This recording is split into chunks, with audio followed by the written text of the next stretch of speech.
বাংলাদেশের বোলিংয়ের সামনে দাঁড়াতেই পারেনি। তবুও সিরিজের প্রথম টি-20তে টাইগারদের চেপে ধরার দারুণ সুযোগ পেয়েছিল জিম্বাবুয়ে, কিন্তু ভুরি ভুরি ক্যাচ ড্রপে শেষ পর্যন্ত আর লড়াইটাও করতে পারেনি। চট্টগ্রামের জহুর আহমেদ চৌধুরী স্টেডিয়ামে 8 উইকেট আর 28 বল হাতে রেখে পাওয়া দাপুটে জয়ে 5 ম্যাচের সিরিজে 1-0 ব্যবধানে এগিয়ে গেছে বাংলাদেশ। আজ রোববার একই ভেন্যুতে দ্বিতীয় টি-20 ম্যাচটি শুরু হবে সন্ধ্যা 6টায়। সিরিজের প্রথম টি-20তে বাংলাদেশের ইনিংসে কয়েকবার হানা দিয়েছিল বৃষ্টি। একটা সময় রান তাড়ায় কিছুটা চাপে পড়ে গিয়েছিল নাজমুল হাসান শান্তর দল। সেই চাপ উড়িয়েছেন অভিষিক্ত তানজিদ হাসান তামিম আর তাওহিদ হৃদয়।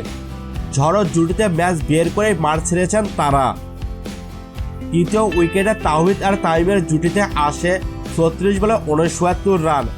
তামিম 47 বলে 8 চার আর 2 ছক্কায় 66, আর হৃদয় 18 বলে 5 চার 1 ছক্কায় খেলেন 33 রানের হার নামানো ইনিংস। প্রথম টি-20তে প্রায় সব কিছুই বাংলাদেশের নিয়ন্ত্রণে ছিল। বোলিংয়ে আলো ছড়ান তাসকিন আহমেদ, মোহাম্মদ সাইফুদ্দিন আর শেখ মেহেদী হাসান। ব্যাটিংয়ে তানজিদ তামিম, তাওহিদ হৃদয়।